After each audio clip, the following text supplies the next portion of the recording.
So welcome to today's session, the Caring for Equality, Opening Up Gender Paid Data. I'm Kat Cortez, and I'm the Communications Lead at Open Data Charter, and I'll be your moderator for today's discussion. So before I proceed with the context and framing of our discussion, I just want to know, what does caring for equality mean to you? For me, it's openness. And if you can share and participate and put it in the chat, we'd love to kind of see your context and where you're coming from into this conversation. And even the speakers as well, if you'd like to, what does caring for equality mean to you? In one word, or, as few as you can, succinctly. In my case, I believe that caring for equality means to visualize all the gaps and to raise our voices for those people that it's harder for them to speak up. So for me, it's helping everyone, and inclusion, empathy, and also, of course, accountability and transparency. Thanks for that. Nuria, did you want to speak? Yes, well, for me, it's easy to respond because it's simple. It's about human rights. For me, women and men have the same rights. So when someone asks about the feminist, if you are feminist or no, I always say, okay, do you believe in human rights? If the response is yes, so you must be feminist. So for me, gender equality means human rights. Thank you. Marissa? I was going to say the same as Nuria. It's something related to human rights, to basic human rights, but at the same time, it's a measure, it's a way for societies to be more prosperous. If we share our responsibilities, then we will be able to contribute with the best of ourselves and not be involved in only the things that they were allocated by gender mandates. Thank you for that. And Allison? Yeah, that's great. I think, it's hard to top the answers before, but I think for me, caring for equality also means being an active participant in policy and being an active solutions finder. And putting the pressure on to make sure that we are delivering and being accountable for all of the really important pledges we make. Yeah, I don't think we're here to top all the answers. I think, these are all great answers. And someone in the chat even put challenging power, which sets the tone for our conversation. So just a little bit of background, again, context. Pay gaps are in the spotlight and widening. COVID-19 reversed important gains over the last decade for women in the workforce. It has increased the unequal burden of care carried by women, causing more women than men to leave the labor market during the pandemic. And before COVID-19 hit, according to research by UN Women, women on average spent 6 more hours than men on unpaid childcare every week. During COVID-19, women have taken on an even greater share and now spend 7.7 more hours per week on unpaid childcare than men. And so we at the ODC, wanted to investigate and have partnered, investigate more about unpaid labor in the care sector. And we've partnered with the Buenos Aires city government to support their efforts in building a care indicator system to address and publish data related to care tasks in the city. And we'll learn more about that later. We'll hear from Marissa on that. So the current reality is, where data is available, pay gaps between men and women still exist, and as we know, are rooted in systemic discrimination and further compounded by existing inequalities. So the purpose of us being here today is to share and discuss policy solutions, as Allison was saying, for advancing gender equity and closing gender pay gaps. So, and through how we're going to do that is by sharing what Buenos Aires City and Catalonia's governments have been doing through data openness, as well as showcasing OGP as a promising platform for action. We hope our guests share findings and experiences from their current initiatives, but we'd also love to hear or from the participants in the community, how gender pay gaps are currently being addressed in your city, municipality, country, organizations, using principles and practices of openness. So we encourage you to share your ideas, resources, courses of action on what governments can and should do to close the gender pay gap. So with that, it's Open Data Week, so let's start with open data. This question is for Nuria. Catalonia's government has a vast experience in publishing gender-related data sets in open formats. Could you tell us why gender is a priority area for your government? gender inequality, as everybody knows, is a big problem affecting every country and the planet and every woman in the world. So as COVID-19, gender inequality is also another global pandemic and another global crisis. On the other hand, I always say that our goal related to open data is not just to open data sets, but to make them useful. So that with them someone can achieve other goals, solve problems, for instance. So for me, it's obvious. Some of the most important data sets to be opened are those affecting gender, because it's a pandemic, a global pandemic too. So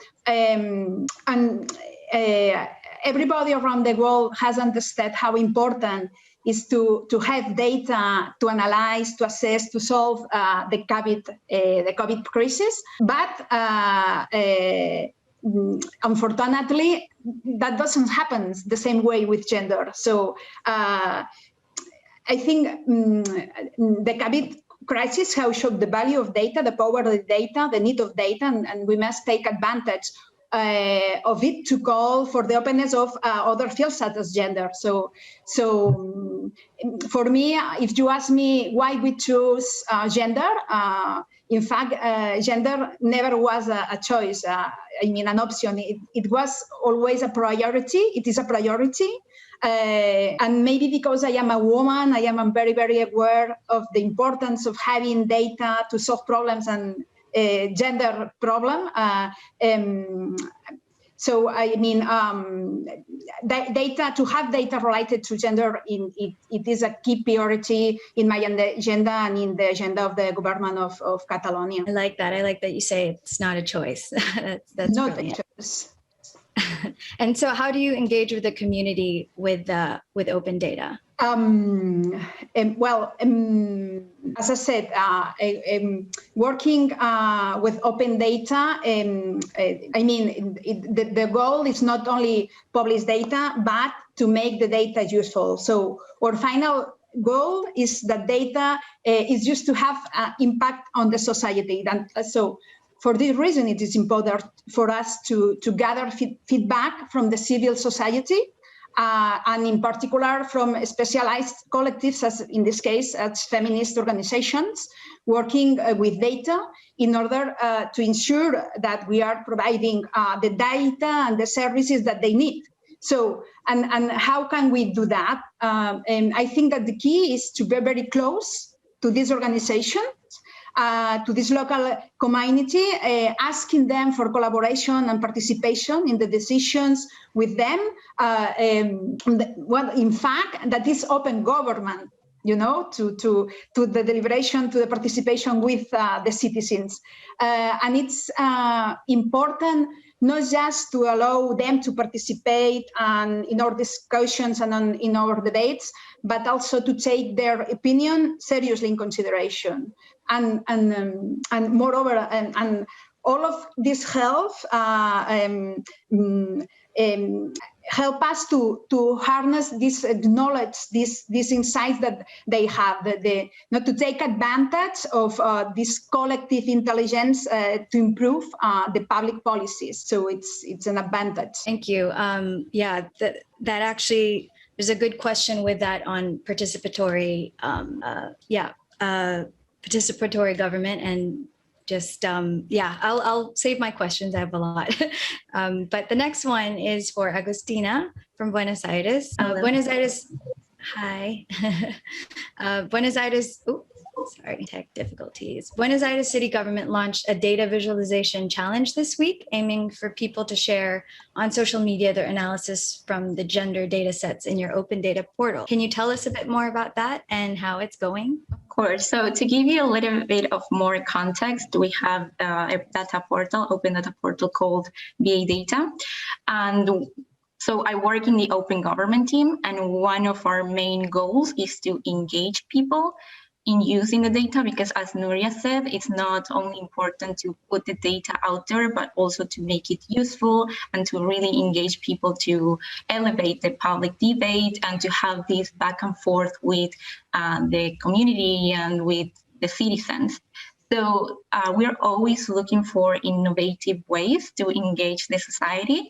And one of the things we did this week is to launch it's our second data challenge this. So we asked them to make visualizations using gender-related data because we are transiting Women's Month, that is March, so it's going good. Actually, our data community is quite small yet. It's kind of like a niche because people are still getting into data analysis, and it's growing continuously, but still small. So, but it's totally under our expectations. But yeah, we are receiving very nice visualizations, and yeah, it's exciting to see people participate and engage and sharing their insights about our data set. It's very useful for us, and it's very useful for everyone because obviously when you're outside the government, their points of view are very objective. So they share what they believe is the most important. They share very objective insights, which is useful for everyone. That's awesome to hear. Maybe you could share the link so that we can see well later. Definitely. Yeah, everything is also shared on Twitter, so everyone can see it. So later I will share the hashtag so everyone can see the database that we are receiving. Awesome. Thank you. And for Allison, you work at the Open Government Partnership, a broad community of governments and organizations working to make governments more accessible, more responsive, and more accountable to citizens. Maybe for the interest of our audience who may not be familiar with OGP, maybe if you can share with them what that means. Yeah, absolutely. As we've heard from our previous speakers, there's not an area of government that won't be improved by better and more comprehensive sex and gender disaggregated data. I don't think anyone here will disagree with that statement, but so much of what Open Government Partnership attempts to do is take a look across our 78 member governments, across our 50-some local and regional partners, and identify some of the really promising reforms that governments can make in partnership with civil society to close gaps and to think about how to improve citizen participation, accountability, and transparency across government. I think COVID-19 has only further demonstrated just how vital gender data is to smart policymaking and interventions, especially for the most vulnerable, including women, LGBT communities, youth, the elderly, disability communities, and all of the intersections in between. And so something that we've been working on in partnership with so many of our really incredible reformers is how do we take some of these commitments and make them richer and more responsive. So I think Nuria and Agustina introduced some of the main areas where governments have made some commitments, whether at the local or national level. But these, just for a recap, these largely include open data on justice and gender-based violence, particularly in the Americas.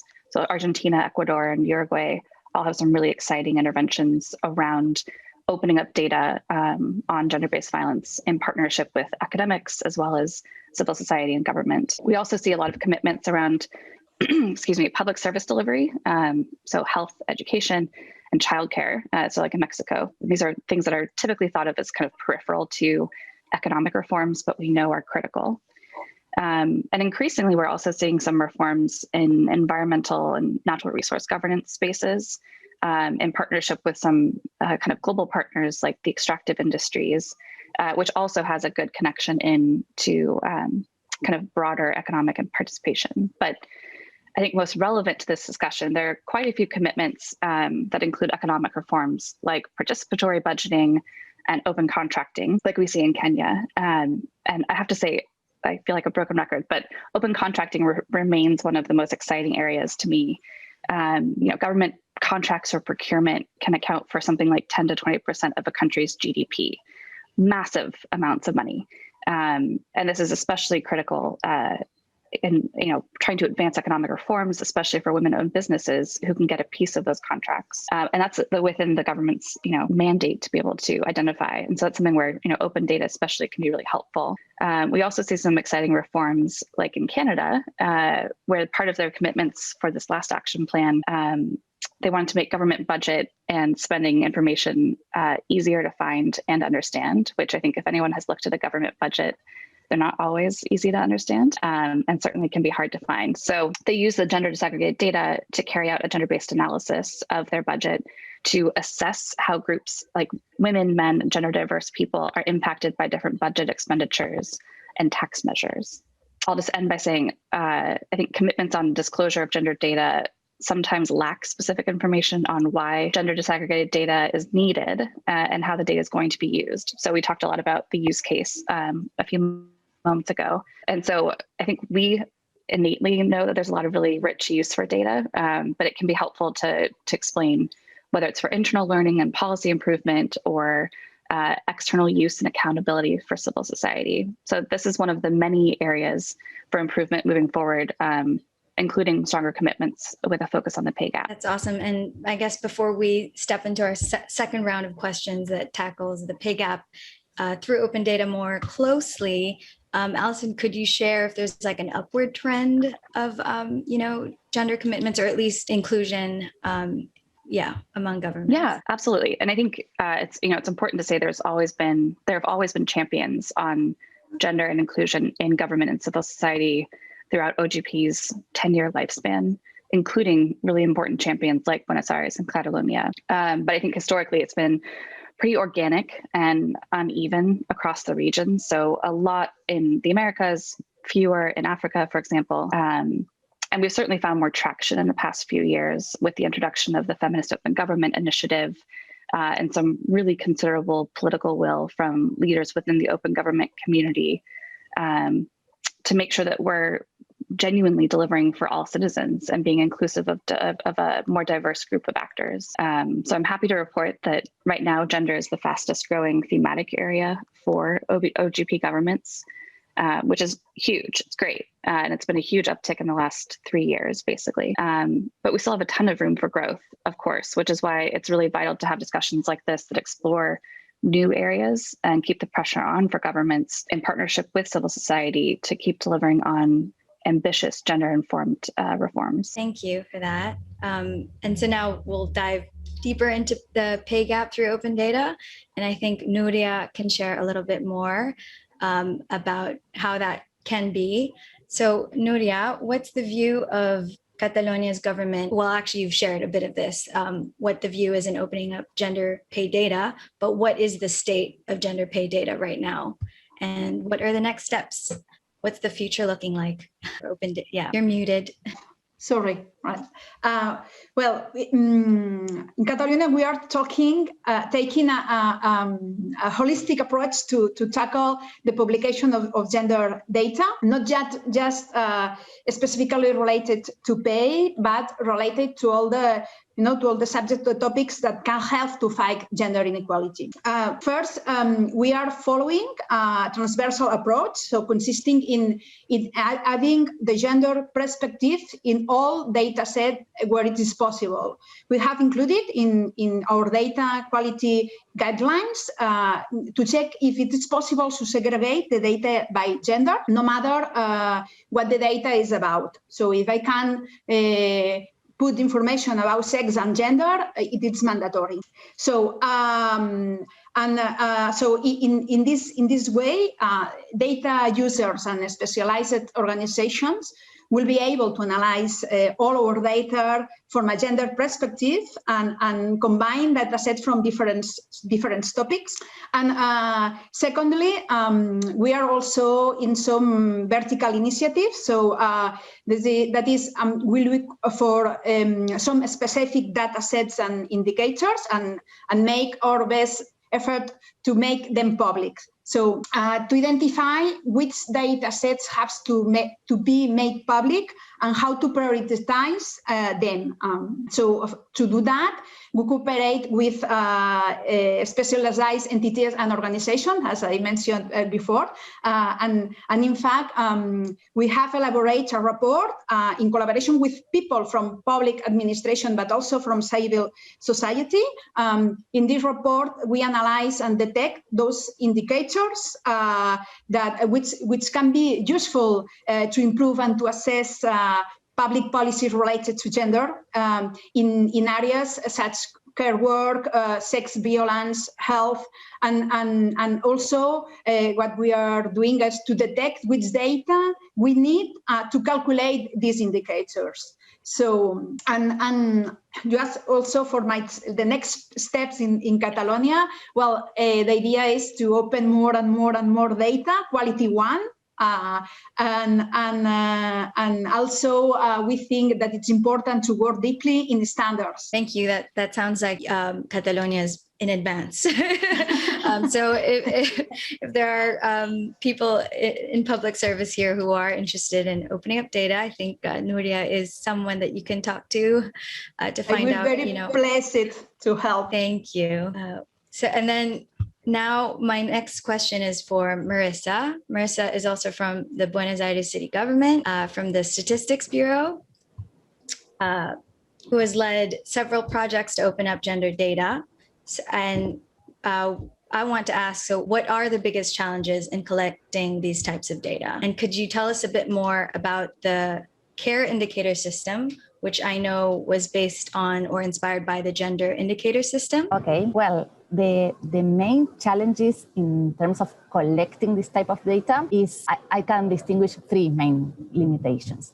The first one is the budget, because even the Buenos Aires City Statistics Bureau, who conducts big surveys and it has been doing this work for a long time, we still have limitations. If we have the possibility to have larger representative samples, we will be able to disaggregate more the data. For the purpose of the discussion that we are having today, for example, we have like a time use survey. And with that data, we know that the difference between men and women in terms of caring related activities is 1 hour and a half. But we don't know how this distribution is by age. We don't know if like older women are taking care of other more than older men or older women relative to younger women, because the sample is not representative enough. If we have the money to have larger samples, we will be able to have, for example, geographical breaks of the data.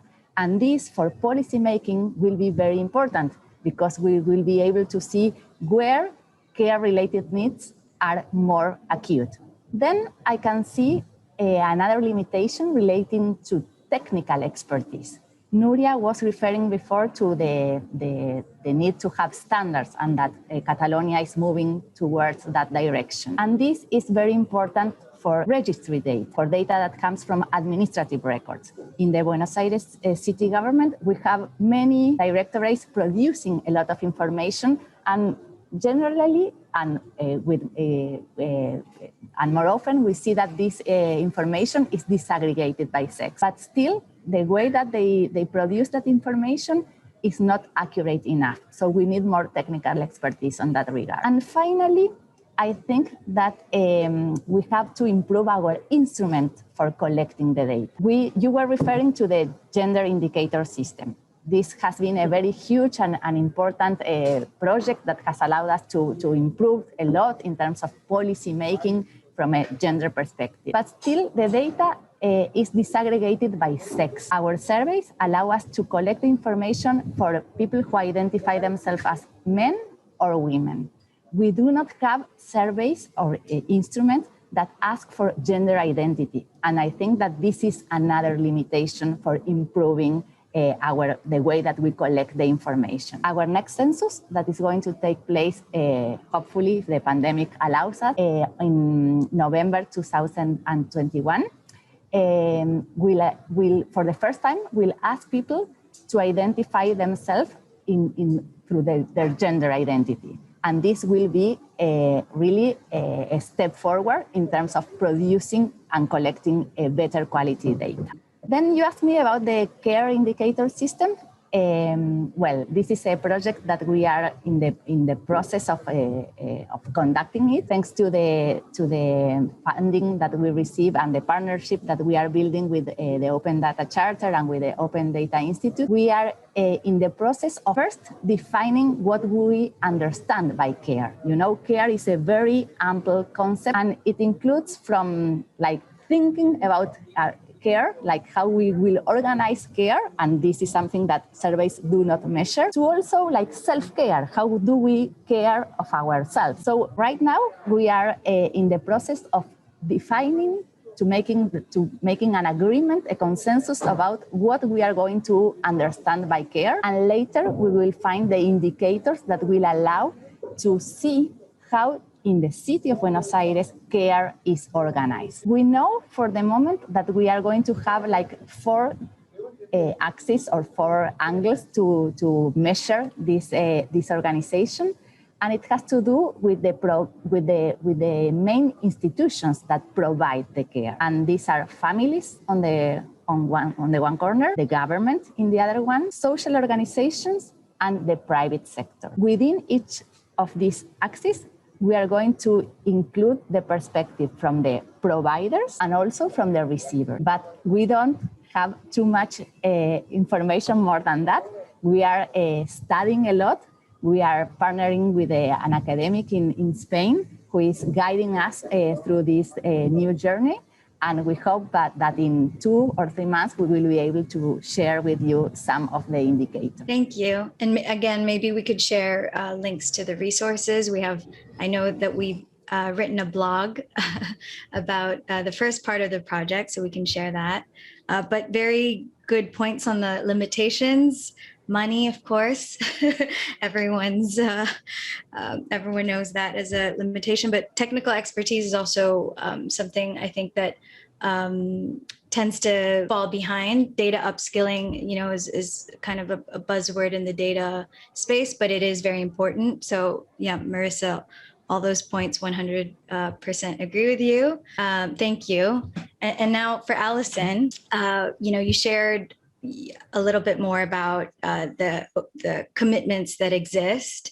And from what I understand, as of March 2020, OGP governments have made 127 commitments that include women or gender perspectives, but that this only reflects 3% of the total number of OGP commitments.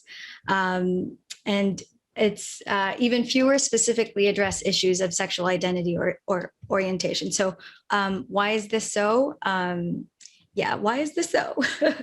Why only 3%? Yeah, it's a great question. I think one of the challenges certainly is that we have this broad volume of commitments that were made very initially, largely around open data and transparency.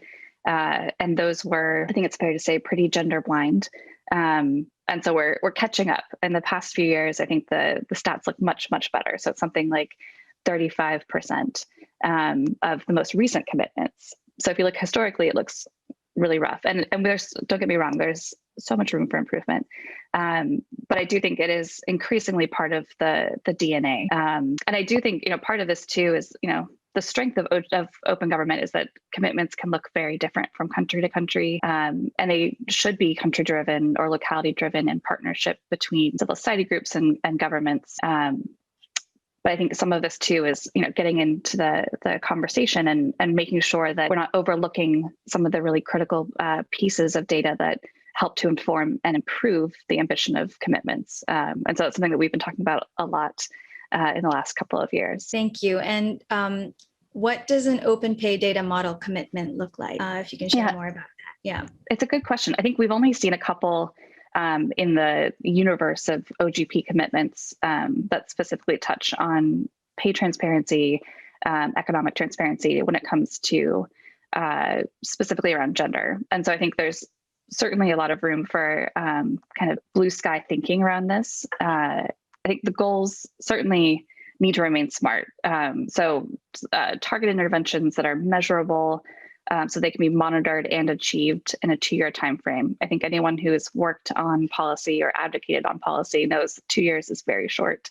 But I do think it's very achievable. So regardless of where you're located, I think there's a ton of opportunity to advance the policy agenda by collecting, analyzing, and disseminating data on gender pay disparities. It just means taking this really big challenge like the pay gap and breaking it into realistic but ambitious goals. So a few recommendations I know from the Open Government Support Unit, but also from partners like Open Data Charter and others who have really advanced this conversation. I think that a multi-stakeholder group coming together to really talk about what these sticky challenges are and how you break them down into kind of bite-sized pieces is vital. So looking at partners from open government, private sector, open data and gender equality research, and advocacy communities coming together to really have these discussions and really have that be informed by lived experiences. I think where there are national or regional commitments outside of the open government partnership, those are also great things to connect to OGP. So like the EU just announced an effort to promote pay transparency. And so that's a great architecture to look at to then connect to the OGP platform and use that as a transparency and accountability platform. I think also importantly, as Nuria and Agustina spoke about earlier, these reforms need to be informed by women's real experiences and challenges. And that includes people who identify as women, people who have very different, formal and informal employment opportunities. So consulting a broad range of gender advocates and stakeholders is critical. So what does that look like in practice? I think governments like Germany are a good example where they use their action plan to conduct regular monitoring on the status of women and men in leadership positions in both private and public sectors as part of a data collection process that then informed the implementation of an equal participation policy. I think it's really easy to say that that's a good model for a similar intervention focused on salary transparency. But either which way, I think providing more granular and higher quality data on various aspects of the gender pay gap would strengthen the shared private and public sector efforts that are really required to address the gender pay gap and think about it in a long-term, sustainable and inclusive way. So I'll end there, but I think there's some really smart approaches that we've heard today that are good to build upon. And all of this, and thinking about it again in kind of bite-sized pieces is a really smart way to move this forward. Thank you for that. I think what stood out, especially from what you said, was inclusivity and multi-stakeholder groups. I mean, can I say that that's a similar to participatory governance, just including, being very inclusive and listening to everybody in the community. And I think we are actually on time, which is great. So does anyone in the audience have questions? I mean, it can be very specific and targeted to our speakers, or if you want us to elaborate, if you want any of the speakers to elaborate on anything they've said, please feel free. Otherwise, I have a lot of questions. Okay, and then while maybe people are stewing with their questions, this is for everyone. I guess I want us to, leave on a positive note. So as much as possible, I want all of us to be talking about solutions. So for all of you, what do you think is the role of the public sector in tackling the pay gap? Well, I can. Yes. Okay, I begin? Yes, of course. Okay, well, it's obvious that the government and the public sector in general, it's important in this sense, in two ways, I think. So that on one hand, because they made the rules and the public policies, so they are the ones who can fight hard against this gap and act and oblige companies in the private sector to correct this kind of dysfunction and to fill this gap. And on the other hand, because people who work in the public sectors, almost in Spain, represents about 20% of the working population. So, I mean, it's not a small number of people, and we must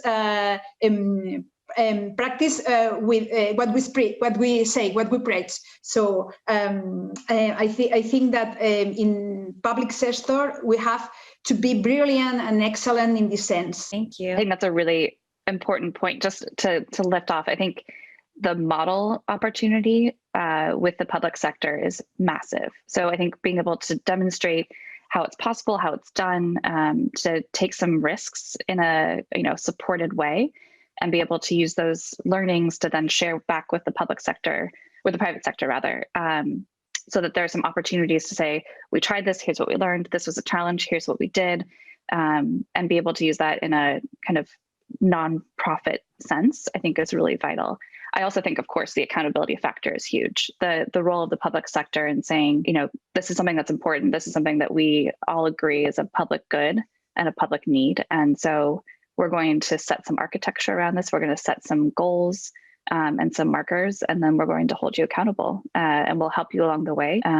But you are, you need to hit those different levels, and we'll be here to say what happens if you don't. Thank you, Allison. Agustina or Marissa? I think it's so important to educate with example and really set the bar high when it comes to gender matters. It's so important because everyone is looking at what the government is doing. So it's very important. And I agree with what the girl said, for sure. Thank you.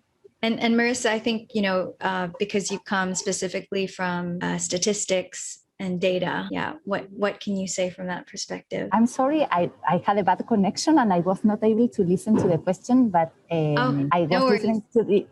Could you repeat that for me? Yes, of course. What do you think is the role of the public sector in tackling the pay gap? So in a broad sense, or even speaking from from your perspective? Well, from my perspective, what I can say, and also based on some international research, is that in some countries, like when the government regulates this, but not that men should be paid equal than women, that this is always a law in most of the places.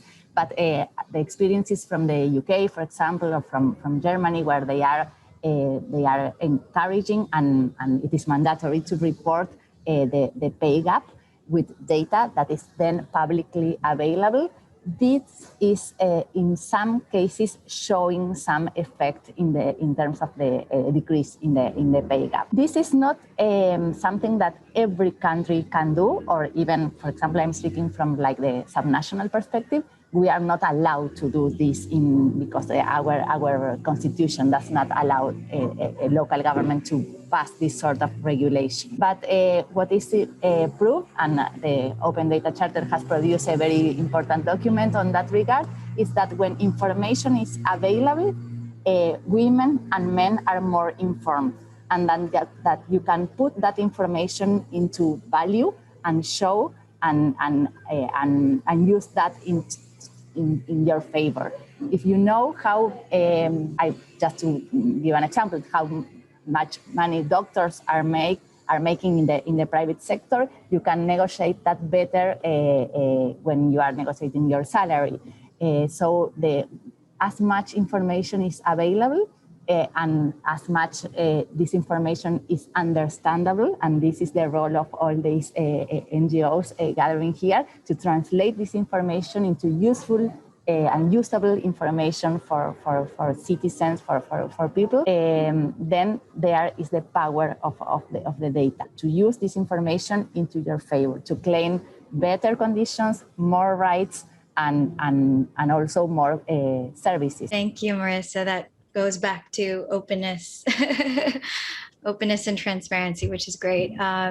We do have one question from Faraz Ahmed. Hi, and thank you for your question. They ask, are there any privacy issues you run into when making data on gender public? If yes, then how do you go about tackling these? And I think, either Nuria or Marissa may be more specifically. Yes. Well, I don't think that when to open in terms of gender can have more problems than to open in other fields. Just no, really. We can anonymize. So I don't think that we have more problems than with, when we are opening others data sets that can be related to people. So no, I don't think so. I agree. It is not a problem. Even for, when you use data from surveys, the information is anonymous by default. But when you use information that comes from administrative data, you can use anonymization techniques, and this is not an issue at all. There you go. So no issue. I think someone raised their hand or had a question. Thank you, Marissa. But not sure if you want to. Hi. I was gonna just add on, but I joined late, so I don't want to misguide the conversation. But I agree with what you're saying with making the data transparent around the services, the ways in which we're adapting the environments that allow for gender equity to improve.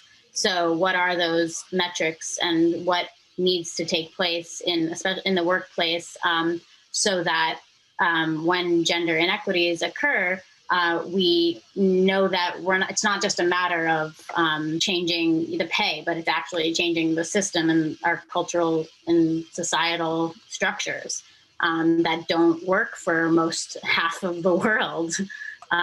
So yeah, thank you for the session. Thank you for that, Kate. Eva, sorry. I'm not sure how. Yes, thank you. Hi. Yeah, thank you to all the speakers. It was a really nice presentation. Nuri at the beginning was talking about, how it's about data sets. You don't make them only available, but the goal is to make them understandable, no? And this is also what Marisa was catching up now later. And I was wondering, could you maybe share some examples that maybe specify what are the steps, what are the characteristics that make a data set from going to open to understandable and therefore actionable and impactful? What are the things that have to happen in the middle? Okay, I can ask this question. Well, the thing is not to make the data sets more understandable, but also to try, and it's one of the things that in the government of Catalonia we are working a lot on this, because for us it's very important is the fact that it's okay, it's great to publish the data and to give the data to the public data to the citizens, but it's also important to convey the information that is beyond the data to the citizens. I mean, there are some kind of people of the society that they have the capacity and the abilities and the skills to get the data and to extract the information, but there are another part of the population that they are not the tools, the resources, the skills. So it's one of the functions of the government to show the information, not just the data, but also the information, and how we are doing that. I think that, for example, with visualizations that help people easily in a user-friendly way to understand this data, and also if they want, they can also get obviously the data, but the information is important to convey to the citizen. Thank you. Thank you. Marissa, did you want to add to that? I don't know if you heard the question. It was a great question. How to make data actionable? Well, it could be actionable for both, for citizens, but also for policymakers. In the case of the Buenos Aires city government, I can say proudly that we have been able to use all the data gathered and published in the gender indicator system for policy making. All our planning is based on those indicators. And as Nuria was saying before, like sometimes this, when you collect the data and you create the indicators and you publish them, then you realize that there is a lot of information missing. That has been also a tool for us to realize that we still have many data gaps. And thanks to the international cooperation and sometimes thanks to the partnerships that we have been able to make with civil society organizations that use and produce data, we were able to expand our data collection efforts. This has been the case for a survey that we carried out 2 years ago in order to understand how violence is happening within a couple. We did this activity together with an NGO called the ELA, the Equipo Latinoamericano de Género, and now we are currently working on a law in order to make this survey mandatory and to be conducted every 4 or 5 years. I don't remember right now. So it is data should be used by both, but I think that mainly by the government, because if we have evidence-based policies, I think that our margin of error will be smaller and the impact larger. I would like to add something. Very good. Sorry, Sorry, Johnson. No, I please would go like ahead. to add something very quick. That is like since 2015, we joined forces with OGP, and one of our great milestones is that the Buenos Aires government sanctioned a law that our next budget is going to have a gender tag in order to analyze how much money is being directed to programs that are trying to tackle gender inequality. So that's very important to know the money impact and how the money is being used to tackle this problem as well. That's a great point. And I think just one more thing to lift off that I think that connects across our various experiences here. But I think so much of making data usable is, again, knowing from the beginning that end user experience, the desire, the gaps. And so part of that happens through consultation and discussion with those exact users, right? So whether it's government officials, whether it's women's groups, what's the data that they need to be able to do their jobs better and well, collect that data. And then I think there's a really important role that's played between governments and civil society on being data translators. And the visualizations are a great example of that. But how do you take some of this data and make it not just a massive spreadsheet, but actually start to, take some of the questions that you started with and be able to translate into use. I know that's something that we all could be better at. But I think that's something where, again, that consultation component, again, with the translation component is really massive. Thank you, Allison. And I think we are almost out of time. So I'll just round things off. I think part of what we were talking about at the end there was something that we at the ODC talk about, which is publishing with a purpose. So, contextualizing the data and knowing what it's for is also one way to make sure it's actionable or that there is an end goal or end point. So thank you, everyone. I think because we have 2 minutes left and I want us to leave on a positive note, if each speaker can maybe share something that you'd want the participants to take away, or even someone that you're paying attention to. That, in light of International Women's Day having been, what was that, Monday, International Women's Day? Yeah. Is there someone that we should be following or listening to or reading? Maybe very quickly with the speakers, or Twitter even. More than a positive note, I will like to give a message that I love this sort of conversations, and I'm very pleased to have the possibility to meet Nuria and other colleagues in the room. But my message is that we should be expanding these messages and enlarging the community, because even if I had 2 of these this week, and in both of them I learned a lot. But I still think that we are a very endogenous community, that we talk about data between ourselves, and that we should be, each time that we do something like this, we should invite someone who comes from a completely different field, and to make this community even more diverse, because we are talking here about equality and inclusion, but still we are very similar among each other. So this will be my take forward message. Thank you. And that is, yes, 100% apt. Is there anyone else who wants to say anything before we wrap up? Or we can wrap up. I'll just chime in really, really quickly and say yes to Marisa. And I think, so much of this, so please bring this knowledge and experience to your open government action process. I think there's so much more that we can share and learn and improve when we're around the table. So please consider this your invitation. Thank you so much, BetaNYC, and to all our speakers, Nuria, Agustina, Marisa, and Allison. I think this was, there's obviously a lot to take away, but we will have a recording of this up eventually, so then we can process.